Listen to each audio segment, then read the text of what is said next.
What's up, Chiefs Kingdom? Welcome back to another episode of Total Chiefs News. We've got a lot to talk about today, so buckle up. Or do you think they should have gone in a different direction? Do you think he can still make an impact this season? Drop your thoughts in the comments and let's get a conversation going. Now that we've talked about Hunt, let's move on to another big signing, Gardner Minshew. Stay tuned.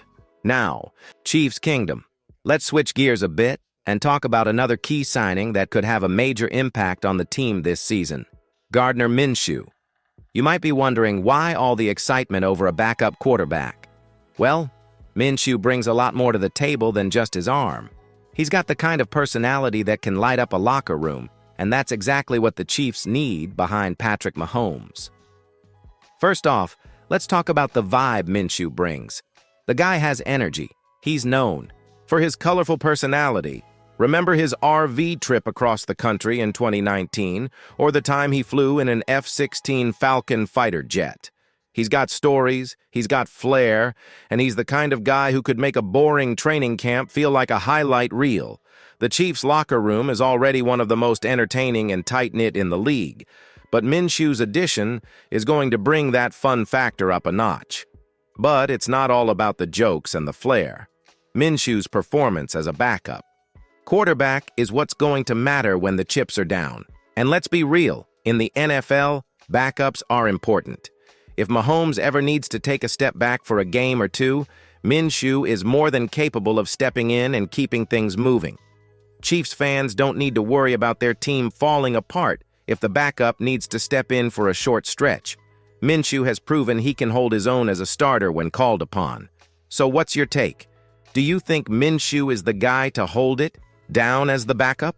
Are you comfortable with him stepping in if Mahomes ever needs a breather, or do you think the Chiefs should be looking at other options? Drop your thoughts in the comments below and let's talk it out. Now, before we dive into the next topic, we need to talk about a crucial re-signing, Juju Smith-Schuster. Stay tuned. All right, Chiefs Kingdom, we've talked about a couple of key signings so far, but now let's turn the spotlight to one that's got everyone buzzing. Juju Smith-Schuster.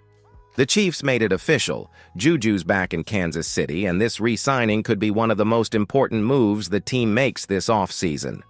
Let's start with the obvious, Juju's chemistry with Patrick Mahomes. The two have already proven that they've got a connection on the field, and having that rapport already in place is something the Chiefs can really build on for 2025. Mahomes trusts Juju, and Juju's proven he can make big plays when it counts. Whether it's a crucial third down or a game-winning drive, he's got the experience and skill to make an impact. Now let's talk about the fan reactions. Twitter and social media were absolutely flooded with excitement when the news broke. One fan even tweeted out that Juju's re-signing was the best birthday present they could have asked for.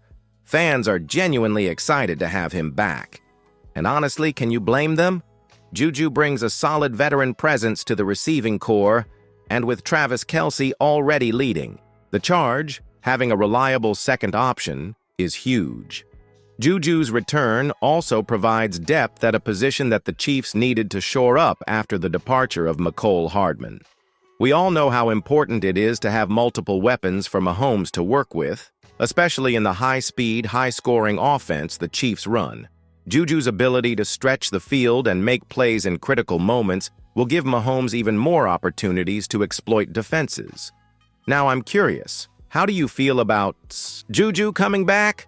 Are you excited to see him back in the red and gold? Or do you think the Chiefs need to add another wide receiver to the mix? Let's hear your thoughts in the comments below. Up next, we're shifting gears again to discuss a crucial defensive move the Chiefs need to make before the season starts. Keep watching to find out what's next. We've covered a lot of ground already, but there's still one more move that could make a huge impact for the Chiefs, Mike Pennel. While we've seen the Chiefs make some solid moves on offense, it's on the defensive side of the ball where one more veteran presence could make a big difference. And that's where Pennel comes into play. Let's rewind a bit. Mike Pennel has been a reliable piece of the Chiefs' defensive line for the past few seasons. He's not a flashy player, but his value lies in his ability to hold the line and clog up running lanes. As a veteran presence, Pennell provides depth and stability, and that's something the Chiefs could use going into 2025. His experience, especially in big games, adds a level of consistency that's tough to replace. Sure, he's not the one making highlight reel plays every week, but his work on the line is essential to keeping opposing offenses in check. The Chiefs could certainly use a guy like Pennell to help bolster their defensive line, especially as they look to improve their ability to stop the run. Last season, the Chiefs faced challenges at times when it came to dealing with strong running games, and a player like Pennell could help shore up that area. His leadership also plays a big role. Veterans like him help develop the younger players on the roster and bring a level of experience that's invaluable when it matters most. But it doesn't stop with Pennell. There are other free agents who could also play a role in strengthening this roster. Players like Stefon Diggs, Lucas Patrick, and even Devin Duvernay could add depth in key areas like wide receiver and offensive line. But if we're talking defense, Pennell's name should be at the top of the list for the Chiefs front office. So here's the big question for you. Should the Chiefs prioritize defensive help and re-sign Pennell, or do you think the front office should be looking at other positions before the draft? Let me know your thoughts in the comments below. Before we wrap up, just a reminder, the NFL draft is right around the corner, and with it, all kinds of possibilities for this roster. But for now, the free agent market still holds some opportunities. What do you think the Chiefs should do next? All right, that's a wrap on today's discussion. If you enjoyed this video, be sure to like, subscribe, and share your thoughts about the Chiefs' off-season moves in the comments. As always, we'll be back with more updates right here on Total Chiefs News.